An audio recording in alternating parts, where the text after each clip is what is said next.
Hello friends, till now we have discussed that the Gupta dynasty was started by Sri Gupta in 240 AD. We have also discussed the rule of his son Ghatotkaч, after him Chandragupta the first, Samudragupta, Chandragupta the second and Kumargupta. Kumargupta ruled from 415 AD to 455 AD. After Kumargupta, his successors also ruled for almost 100 years, that is from 455 AD to 550 AD. But this was the time when the Gupta Empire started disintegrating completely, and that is why Gupta dynasty almost disappeared after 550 AD. So now the question is, what happened in these 100 years due to which Gupta Empire disintegrated completely? So there are three main reasons for this. The first reason is Hun invasion and weak Gupta successors. Second reason is weak administration of Guptas. And third reason is land grants given by Guptas. So let's understand all these reasons one by one. Let's start with the first reason, which is Hun invasion and weak Gupta successors. But we will cover it in two parts. First of all, we will talk about Hun invasion because Kumar Gupta's son and his immediate successor Skandgupta was a strong ruler. That's why we will not talk about weak successors, we will only talk about Hun invasion. Skandgupta ruled from 455 AD to 467 AD.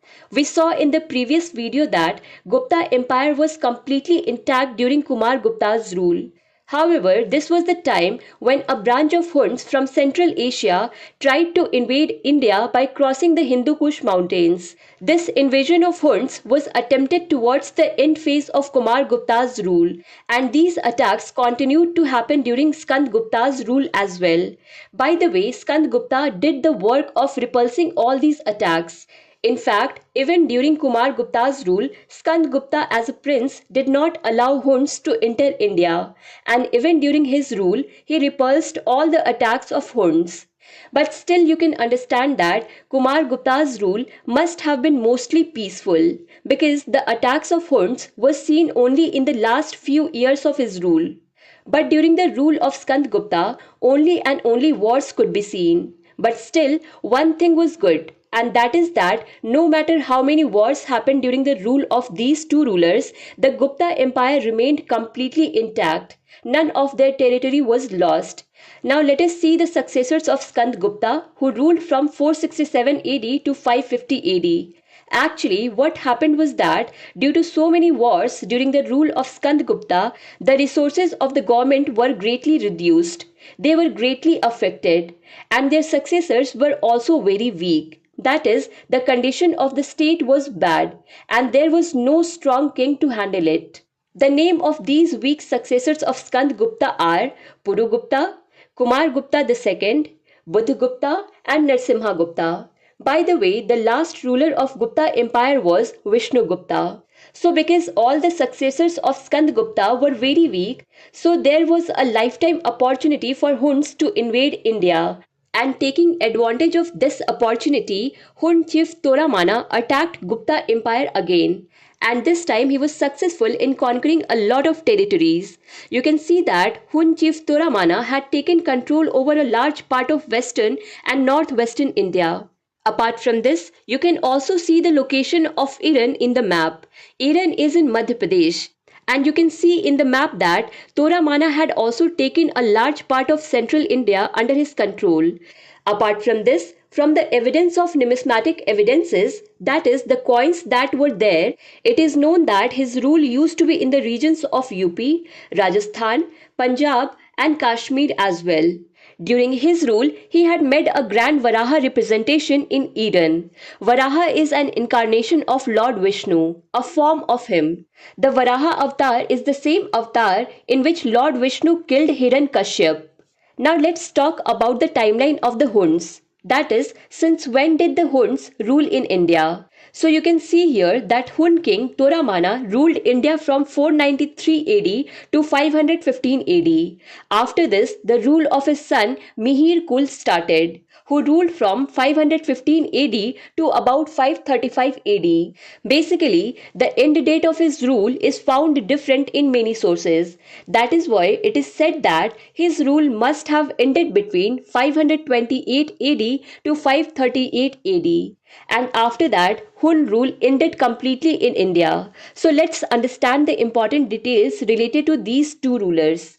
As we said that the Hun ruler Toramana had built a grand Varaha representation in Eden, and because Varaha is an incarnation of Lord Vishnu, it is inferred that Toramana was a follower of Vaishnavism. But it is mentioned in the 8th century Jain text Kuvalimala that Toramana had adopted Jainism. This means that Toramana initially followed Vaishnavism, but later he converted and adopted Jainism. Now let's talk about Mihir Kul. About Mihir Kul, Chinese traveller Yun Sang has said that his capital was Sakala, that is Sialkot. Depicting the cruelty of Mihir Kul in Raj Tarangani, it has been mentioned that he had ruled in Kashmir and Gandhar as well. Raj Tarangani was written by Kalhan in Sanskrit, and in this he had mentioned the details of all the rulers related to Kashmir. Apart from this, we should also know about Mihir Kul that he was a devotee of Shiva. This is known from the fact that he issued many coins on which Shiva's motif was there. So these are the details of Toramana and Mihir Kul. After this, you can also see Malwa's ruler Yashodharman, and you can also see the location of Malwa in the map. Yashodharman had defeated Mihir Kul between 528 AD to 535 AD. Apart from this, it is also said that the Gupta ruler Narsimha Gupta had also defeated Mihir Kul. And with this, the rule of Huns in India ended. However, due to the presence of Huns, the damage that was to be done to the Guptas had already happened. On top of that, the Guptas were not in a position to stand back because of Yashodharman's increasing powers in Malwa. Reason, as you know, all the successors of Skandgupta were very weak. So this was the first reason due to which the Gupta Empire disintegrated between 455 AD to 550 AD. Now let's talk about the second point, that is the weak administration of the Guptas. Basically, when the Gupta ruler were strong, then whatever territorial area they had to conquer, they used to defeat the king of that territorial area and used to add that area to his territorial area. But he had a policy, and the policy was that after defeating that king there, he did not remove him, but used to restore his authority. And now that king used to work as a feudatory under Gupta king. That means he is still ruling that area completely, but as a representative of Gupta ruler. Such rulers were given the title of Parivrajak, and the Guptas had included many such territories in their territory and had appointed the rulers there as a feudatory, who had been given the title of Parivrajak.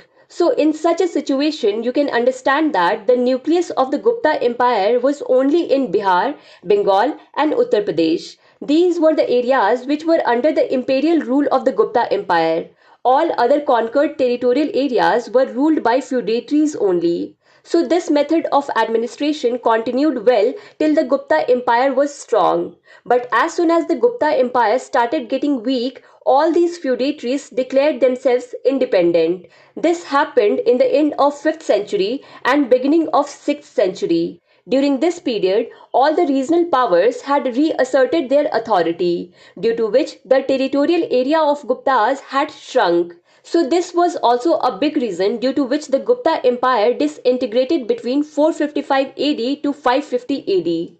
Now let's talk about the third reason of disintegration of Gupta Empire, which is land grants. Basically, Guptas had a habit that they used to give land grants to Brahmins, priests, temples and royal officers. But the special thing is that whenever they used to give such land grants, they also used to give royal rights over salt and mines along with it. If you compare it with Mauryans, you will find that Mauryans never lost their royal monopoly over salt and mines.